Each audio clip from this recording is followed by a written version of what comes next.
हे दोस्तों, how are you. स्वागत है आप सभी का आपके अपने चैनल फिजिक्स मेल में। मैं हूं रवि सर और आज हम बहुत ही इंपॉर्टेंट टॉपिक पढ़ने वाले हैं, मीन फ्री पाथ। तो काइनेटिक थ्योरी ऑफ गैसेस में मीन फ्री पाथ आज हम पढ़ने वाले हैं। तो चलो स्टार्ट करते हैं मीन फ्री पाथ। तो दोस्तों मीन फ्री पाथ यानी क्या है, तो पहले समझ लेते हैं कि अगर आपने एक सिलेंडर लिया इस तरीके का और उस सिलेंडर में गैस भर दी तो ये जो सारे गैस के मोलेक्यूल्स है वो क्या हो जाएंगे, उसमें फैल जाएंगे। अब दोस्तों काइनेटिक थ्योरी ऑफ गैसेस में हमने एक अज्यूम किया था कि ये जो सारे मोलेक्यूल्स है ये सारे मोलेक्यूल्स रैंडम डायरेक्शन में होते हैं। रैंडम डायरेक्शन यानी कोई भी डायरेक्शन में हियर एंड देयर वो मूव करते रहते हैं। तो ये एक मोलेक्यूल को हमने पकड़ लिया, ये वाला मोलेक्यूल है, ये मूव कर रहा है किसी भी एक रैंडम डायरेक्शन में। मान के चलते हैं कि ये इधर मूव कर रहा है, ठीक है। तो ये जब इधर मूव करेगा तो दोस्तों यहाँ पे भी तो मोलेक्यूल्स मौजूद है। तो ऐसा हो सकता है कि ये जब जाएगा तो यहाँ पे कहीं पे जाके ये इससे टकरा जाएगा। तो ये इससे कोलाइड कर गया तो यहाँ पे इसका कोलिजन हो गया। कोलिजन होते ही ये रिबाउंड हुआ। चलो सपोज इधर इस डायरेक्शन में गया तो इतना डिस्टेंस ट्रेवल करने के बाद फिर से उसने यहाँ पे एक जो मोलेक्यूल है वो उसके रास्ते में आ गया और उसने उससे क्या कर दिया, कोलाइड कर दिया, कोलिजन कर दिया। Now he will change his path again, it will get rebound and it will go in this direction. Suppose this is a molecule with which it will collide now. इसने फिर से एक collision कर दिया, फिर और पाथ चेंज कर लिया, ये गया फिर ये इधर गया। तो दोस्तों हमें क्या दिख रहा है, हमें यहाँ पे इसके कोलिजन्स दिख रहे हैं और यहां से लेके यहां तक जब वो गया तो इसने कोई भी कोलिजन नहीं किया। तो ये जो पाथ है दोस्तों इसको हम बोलते हैं फ्री पाथ। क्या बोलते हैं? Free path. यहां से लेके यहां तक फ्री पाथ है ना, उसको मैंने लैम्बडा 1 से दिखा दिया। अब यहां से यहां पे जाएगा तो लैम्बडा 2, ये भी एक फ्री पाथ है। देखो ये इस कोलिजन से ये दो सक्सेसिव कोलिजन से इनके बीच का डिस्टेंस उसी को बोलते हैं हम फ्री पाथ। ये भी एक फ्री पाथ है लैम्बडा 3, ये भी लैम्बडा 4 फ्री पाथ है, ये भी लैम्बडा 5 फ्री पाथ है। अब ये जो फ्री पाथ है इनका जो डिस्टेंस दिख रहा है वो आपको अलग अलग दिख रहा होगा, क्योंकि कोलिजन कब होगा ये थोड़ी हम बता सकते हैं। जब मोलिक्यूल आ जाएगा तो वो कोलाइड कर देगा, तो there will be collision after that. So there are several free paths. So we are going to take the mean free path. Mean free path lambda is given by lambda 1 plus lambda 2 plus lambda 3 plus up to lambda n for n number of collisions and divided by n for number of collisions. तो ये है उसका mean free path जो आपको निकालना है, ठीक है। तो मीन फ्री पाथ का आप ये सिंपल सा फॉर्मूला। अब इसका एक डेरिवेशन है दोस्तों जो अब हमें यहाँ पे करना है। तो मीन फ्री पाथ ये जो लैम्बडा है उसके लिए हम डेरिवेशन करेंगे और उसका फॉर्मूला निकालेंगे, डिराइव करेंगे। तो चलो उसके लिए डिराइव करना स्टार्ट करते हैं। तो मुझे लगता है आपको मीन फ्री पाथ तो समझ में आ गया, अब उसका डेरिवेशन करते हैं। तो चलो ये एक मोलेक्यूल है दोस्तों, ऐसे मान के चलते हैं कि ये एक मोलेक्यूल है जिसका डायमीटर कितना है, जिसका डायमीटर d है। तो ये जो मोलेक्यूल है इसको मैं मोलेक्यूल A बोल देता हूं। ये सपोज x डायरेक्शन में मूव कर रहा है तो ये x डायरेक्शन में कुछ इस तरीके से मूव करेगा, ठीक है। ये जो एरिया है इसका, ये इतना एरिया उसने कवर कर लिया यहां तक के, यानी इसके अंदर अगर कोई भी मोलेक्यूल आएगा, सपोज कोई मोलेक्यूल ऐसे आ गया तो ये क्या करेगा, डायरेक्ट हेड ऑन कोलिजन करेगा इससे, है ना। अब सपोज जो मोलेक्यूल है वो ऐसे नहीं आया, चलो ऐसे आ गया तो भी ये कोलिजन करेगा, क्योंकि ये ऐसे जा रहा है देखो और ये यहां पे है तो ये जाके इससे टकरा जाएगा, है ना। तो ये इससे टकराने वाला है। तो दोस्तों ये कहां तक टकरा सकता है, ये कहां तक टकरा सकता है, तो देखो अगर कोई मोलेक्यूल ऐसा आ जाए जिसका सेंटर यहां पे है और उसका जो एंड है वो बराबर इसके पाथ में आ रहा है ना, तो भी ये कोलिजन कर जाएगा, है ना, तो भी ये कोलिजन करेगा। अब इसके ऊपर अगर इसका ये जो सेंटर है, इस मोलेक्यूल का जो सेंटर है वो अगर थोड़ा सा ऊपर हो गया, यानी देखो जैसे कि यहाँ पे, तो अब ये इससे कोलिजन नहीं करेगा क्योंकि इसके पाथ में ये नहीं आ रहा है ना। तो हम इसको छोड़ देते हैं और इसको पकड़ लेते हैं। तो ये है उसकी मैक्सिमम बाउंड्री जहां तक वो अपर साइड में कोलाइड कर सकता है, ये ए वाला। तो ये इसको बी बोल देते हैं, है ना। तो अपर साइड में यहां तक वो कोलाइड कर सकता है, तो ये हो गई उसकी बाउंड्री। वैसे ही लोअर साइड में ये वाली उसकी बाउंड्री होगी। अब सारे जो मोलेक्यूल्स एक गैस के होते हैं जो कोलाइड करने वाले हैं, सबका जो शेप है या तो फिर साइज है वो कैसा होता है, साइज आइडेंटिकल। तो इसका अगर डायमीटर d है तो इसका भी डायमीटर d है, इसका भी डायमीटर d है, ये टोटल डिस्टेंस इसका d है। तो ये जो हाफ डिस्टेंस होगा यानी उसके सेंटर से एंड तक ये वाला डिस्टेंस कितना होगा, तो ये d/2 होगा। तो ये जो डिस्टेंस है ये d/2 2 होगा। सिमिलरली ये वाला जो डिस्टेंस है ये भी d/2 होगा। तो एक्चुअल में ये कितना एरिया कवर कर रहा है, तो ये टोटल इतना एरिया कवर कर रहा है। देखो यहां से लेके यहां तक का एरिया, क्योंकि इसके बीच में कहीं पे भी मोलेक्यूल का सेंटर देखो यहां पे है, इसके बीच में कहीं पे भी मोलेक्यूल का सेंटर हो तो ये क्या कर जाएगा, उससे कोलिजन कर जाएगा। हाँ, इससे दूर है तो नहीं कर पाएगा, है ना। तो ये इतना डिस्टेंस उसने क्या कर लिया, कवर कर लिया। तो ये इतना डिस्टेंस उसने कवर कर लिया, इतना एरिया, है ना। ये पूरा सर्कुलर एरिया होगा, यानी ये एक है तो इसके इस साइड में भी, इसके इस साइड में, जैसे मैंने अपर और डाउनवर्ड दिखाया उससे लेफ्ट एंड राइट साइड में भी, यानी ऑल साइड्स में। तो ये सर्कुलर एरिया है जो वो कवर कर रहा है। इस सर्कुलर एरिया में कहीं पे भी कोई भी मॉलिक्यूल आ गया, उसका सेंटर आ गया, तो वो क्या कर देगा, उससे कोलाइड कर देगा। तो ये इतना एरिया कवर कर रहा है कि भाई मेरे एरिया में किसी ने आना नहीं, अगर मेरे एरिया में आया तो कोलाइड कर दूंगा। तो इसने क्या कर दिया, कोलाइड कर दिया।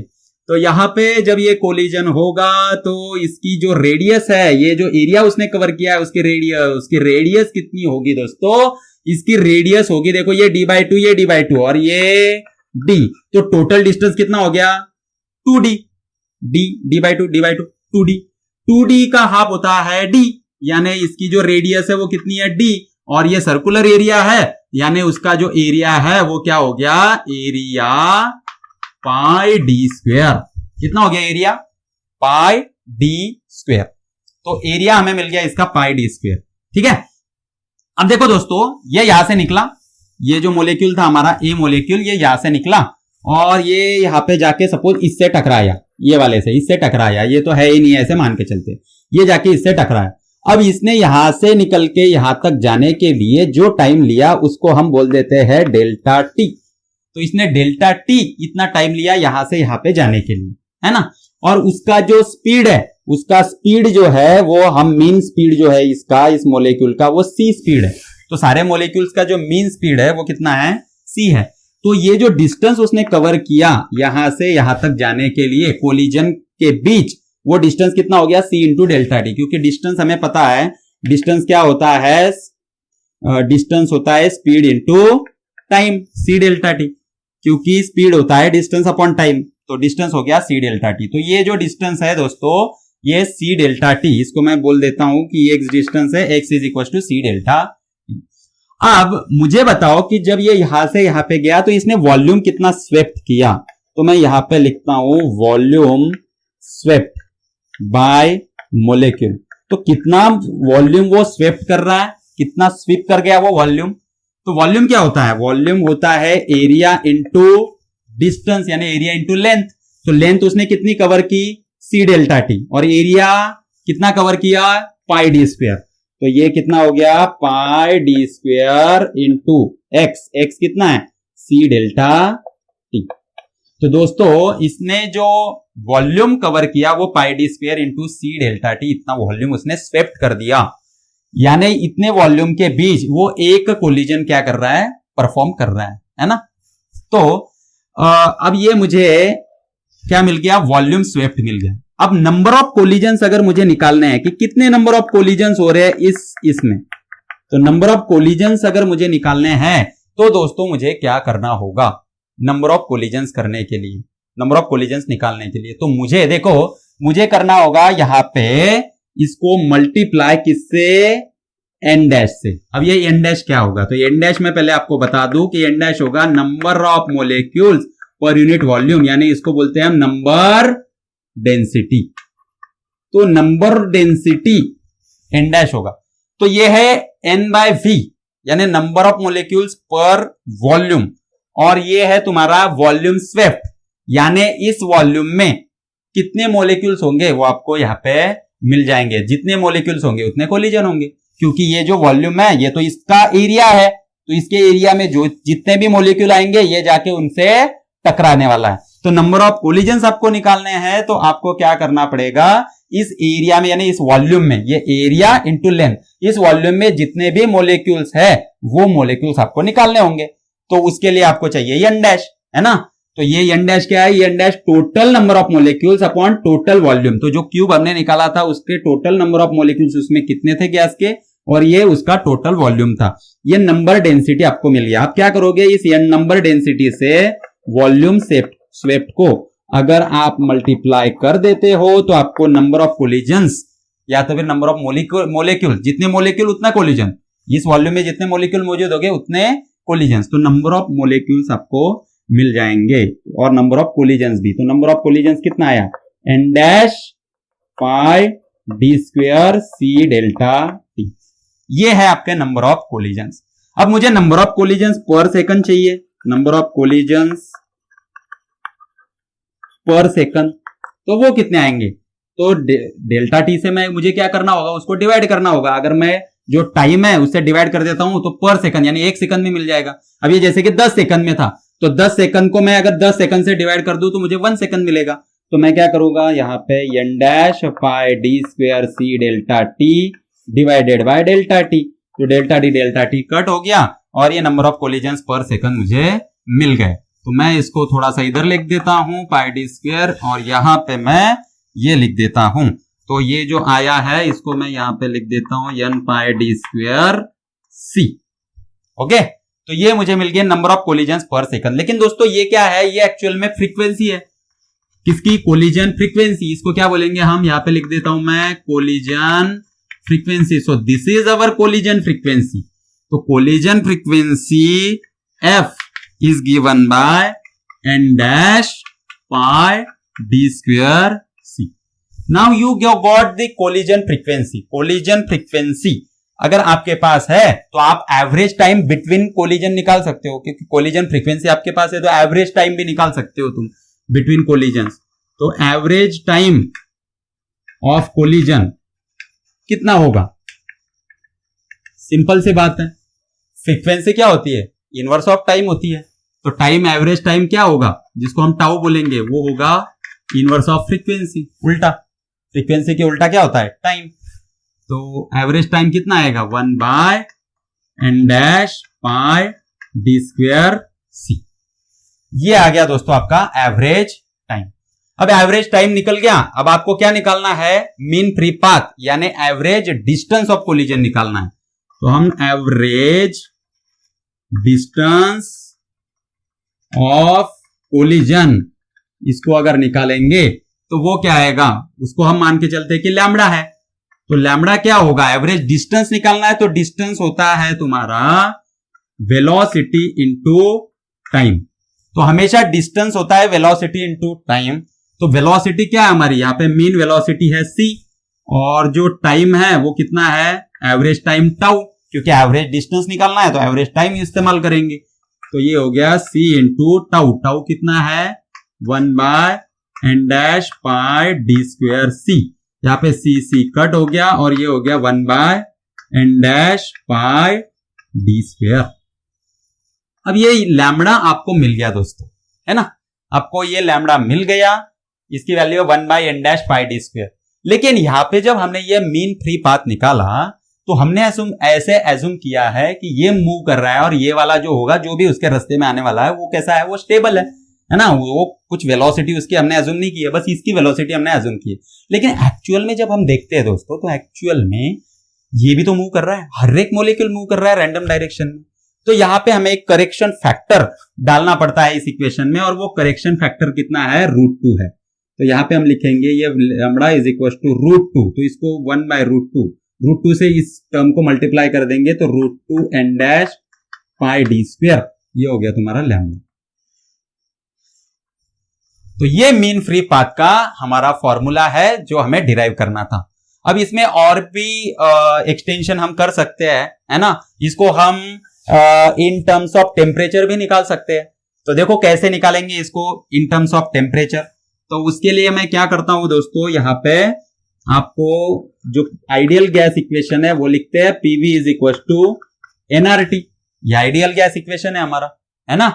तो अब इसमें मैं क्या करता हूं, PV इज इक्वल टू ये जो नंबर ऑफ मोल्स है उसका फॉर्मूला लिखता हूं। नंबर ऑफ मोल्स का फॉर्मूला क्या है दोस्तों, तो number of molecules in a gas upon Avogadro's number into RT।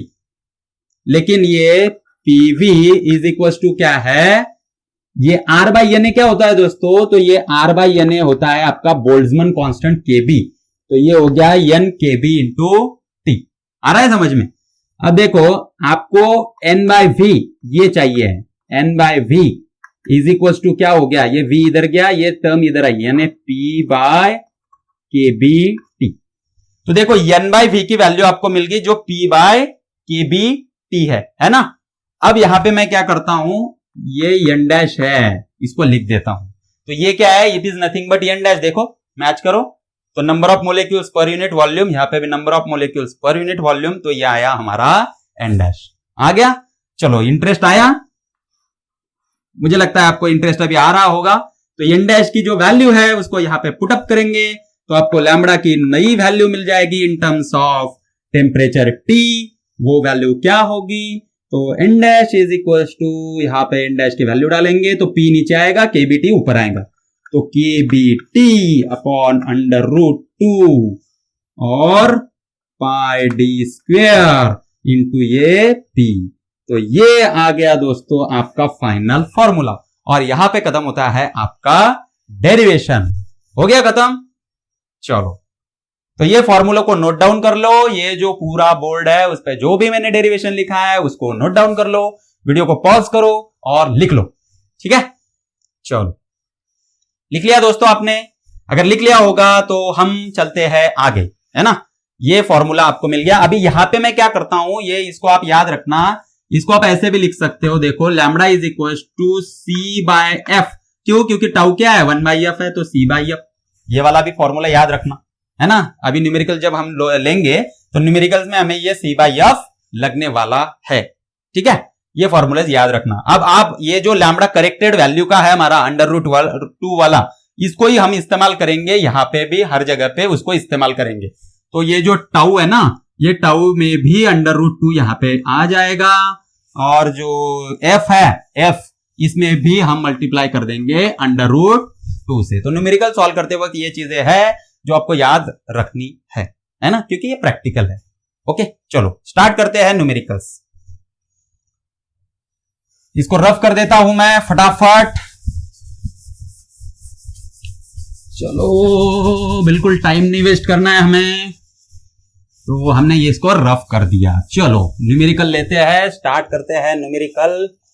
तो पहला न्यूमेरिकल है दोस्तों हमारा, यहां पे कैलकुलेट, यहां पे लिख देता हूं मैं, आप भी मेरे साथ लिखो, calculate the mean free path. First write down given data. तो गिवन डेटा क्या है, पहले न्यूमेरिकल को पढ़ लेते हैं। Calculate the mean free path, आपको निकालना है मीन फ्री पाथ, है ना। एंड द कोलिजन फ्रीक्वेंसी, यानी यह भी आपको निकालना है, of air molecules if the number of molecules per centimetre cube, number of molecules per centimetre cube, यानी क्या दिया है आपको, नंबर डेंसिटी एन डैश दिया है, कितना दिया है 3 इंटू 10 टू द पावर 19, लेकिन ये पर सेंटीमीटर क्यूब दिया है, जबकि आपको ये चाहिए मीटर क्यूब में, क्योंकि ऐसा यूनिट है हमारा। तो मीटर क्यूब में कैसे कन्वर्ट करेंगे, तो 3 into 10 raise to 19 upon centimetre cube की जगह 1 सेंटीमीटर यानी कितना होता है 10 to the power minus 2 metre, तो ये 10 टू द पावर माइनस 2 और उसका क्यूब, तो ये आया 3 इंटू 10 टू द पावर, ये माइनस 2 का क्यूब, पावर की पावर है तो पावर विल गेट मल्टीप्लाइड, तो ये 3 टू जा कितना हुआ 6, तो ये हो गया -6, -6 ऊपर जाएगा +6, 19 + 6 25 पर मीटर क्यूब, ये कन्वर्ट हो गया हमारा n dash. The diameter of the molecule is d is equal to 2 into 10 raise to -8 centimetre है, उसको मीटर में कन्वर्ट करेंगे तो 10 रेज टू -2 से मल्टीप्लाई करेंगे, 2 इंटू 10 रेज टू -10 मीटर, ये हो गया आपका d। And average molecule speed is 1 kilometre पर सेकंड दिया हुआ है, तो जो c है आपको 1 किलोमीटर पर सेकंड यानी 1000 यानी 10⁻³ मीटर पर सेकंड दिया है। तो सारे यूनिट्स हमने क्या कर लिए, कन्वर्ट कर लिए, किसमें, हमने SI यूनिट में कन्वर्ट कर लिए। तो चलो अभी स्टार्ट करते हैं। आपको पूछा लैम्बडा का फॉर्मूला आपके पास है 1/√2 n dash pi d square, ठीक है।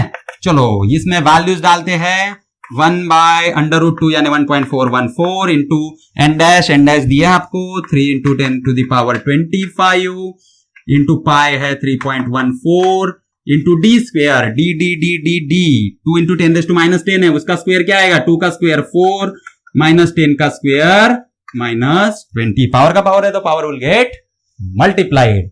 ठीक है, बस इसको सॉल्व कर लो।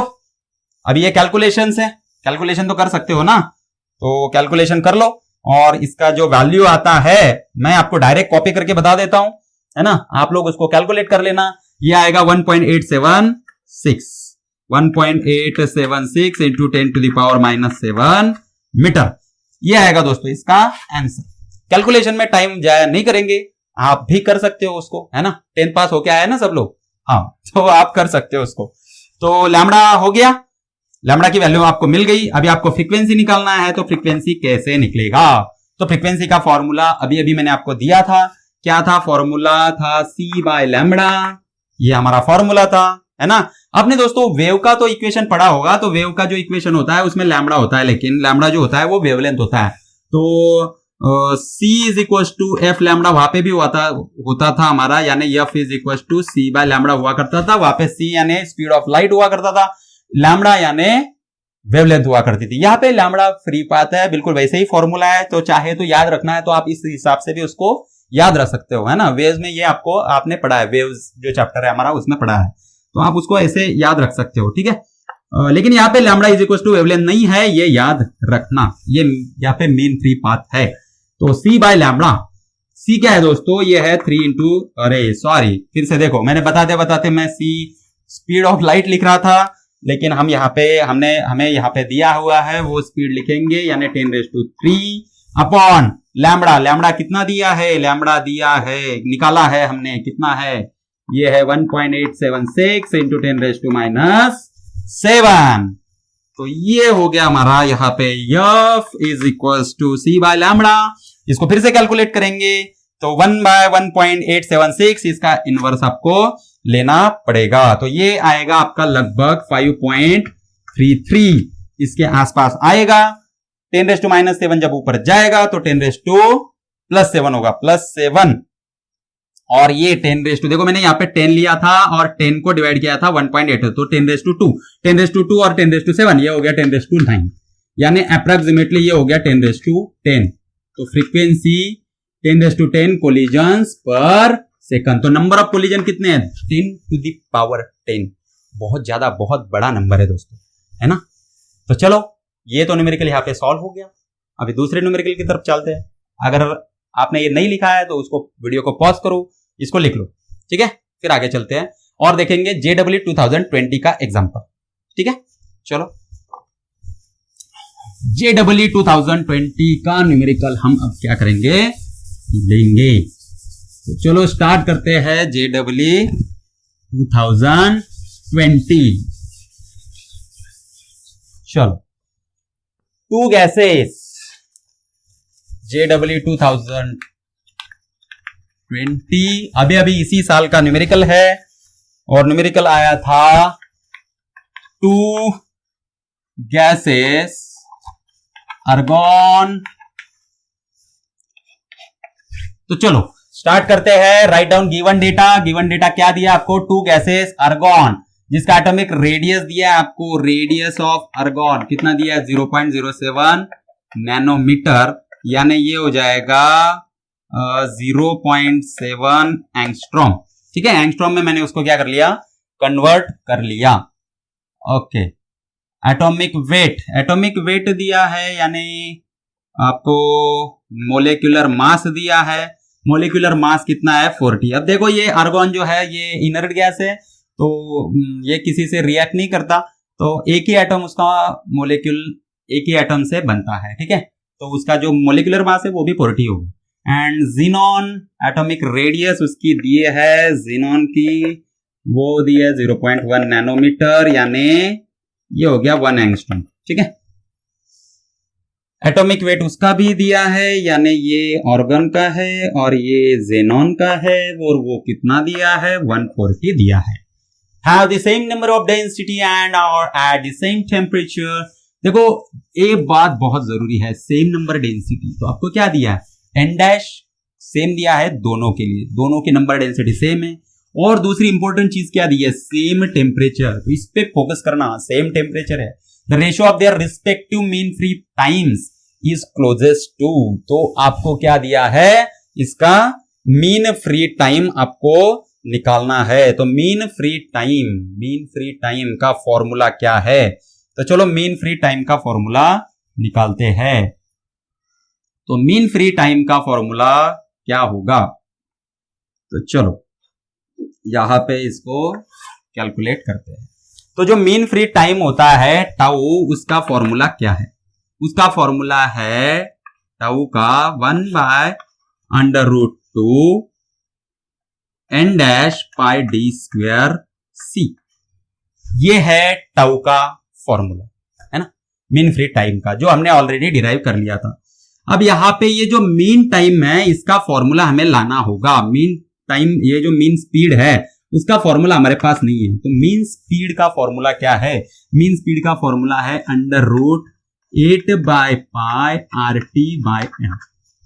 तो देखो जो स्पीड है दोस्तों, मीन स्पीड, वो किस पे डिपेंड करता है? वो इनवर्सली प्रोपोर्शनल है मोलिकुलर मास, यानी मोलिकुलर मास ज्यादा होगा तो उसका मीन स्पीड, जो मोलिक्यूल भाग रहा है ना, उसका जो स्पीड है वो कैसा होगा? कम होगा। और जो टेम्परेचर है उस पर डायरेक्टली प्रोपोर्शनल, यानी टेम्परेचर बढ़ेगा तो स्पीड बढ़ेगा, क्योंकि उसको हीट मिलेगी तो वो काइनेटिक एनर्जी से भागना स्टार्ट करेगा। तो इसका मतलब जो स्पीड है वो टेम्परेचर के डायरेक्टली प्रोपोर्शनल है। तो ये वाला जो फॉर्मूला है दोस्तों, हम इसको यहां पे इस्तेमाल करेंगे। और जो टाउ का फॉर्मूला है वो क्या हो जाएगा? हमारा हो जाएगा 1/√2 n dash pi d square. और जो सी है उसकी जगह पे हम क्या डालेंगे? ये डाल देंगे √πm।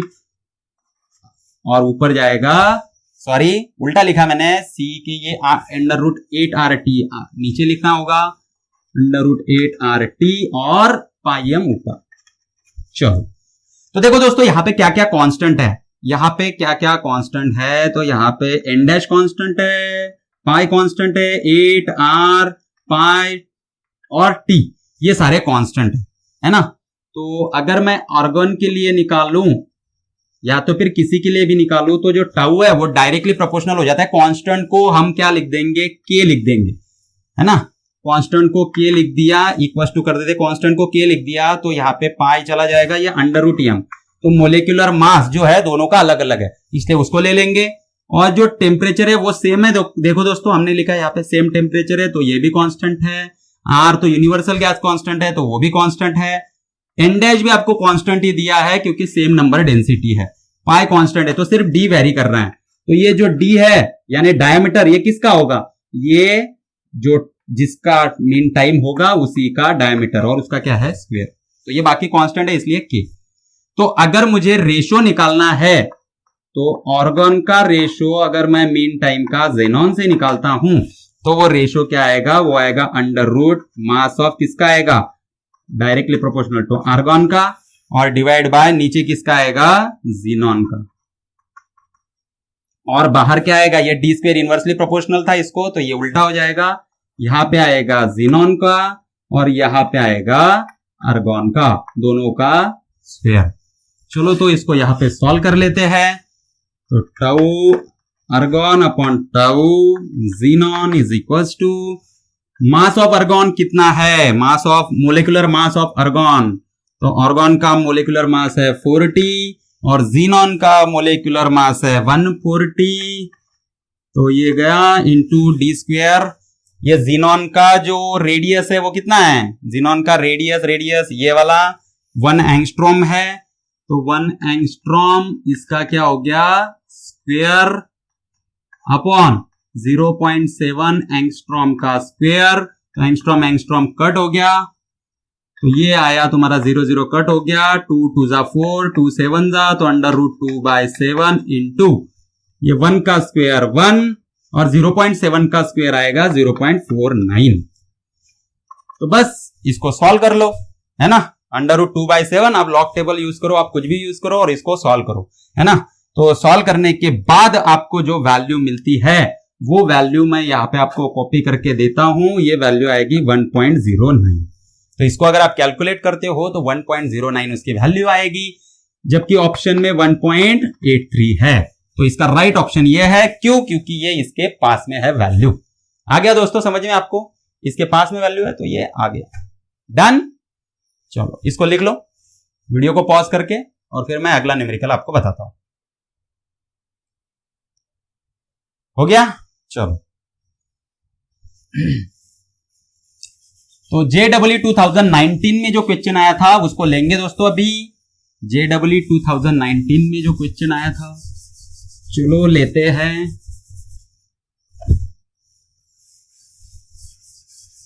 JEE 2019 तो लिखो a 25 into 10 raised to minus 3 meter cube volume. So write down given data. A is equals to a 25 into 10 raised to minus 3 metre cube volume. तो वॉल्यूम दिया है दोस्तों आपको 25 into 10 raised to minus 3 metre cube. ऐसा unit में है, convert करने की जरूरत नहीं। Cylinder is filled with 1 mole, तो नंबर ऑफ मोल दिया है आपको 1 मोल, ठीक है, of O2 gas at room temperature. तो टेम्परेचर दिया है 300 केल्विन।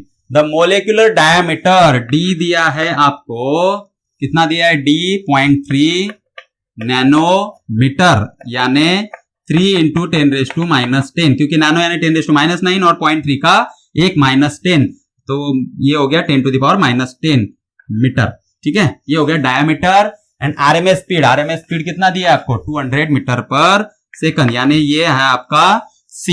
ये कितना दिया है 200 metre per second respectively. What is the average collision rate for O2 molecule?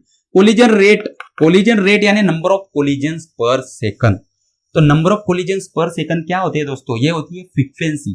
तो frequency F is equal to आपको निकालना है।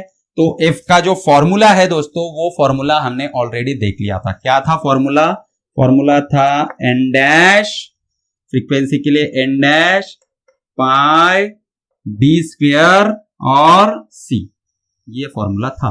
और हमने देखा था कि जो करेक्शन है √2 का, तो वो भी वहां पे लगता है। तो √2 हमने लिख दिया, √2 यानी 1.414, n डैश यानी नंबर ऑफ मोलिक्यूल्स पर वॉल्यूम, तो वो कितने होंगे? तो देखो नंबर ऑफ मोल्स कितने, 1 मोल।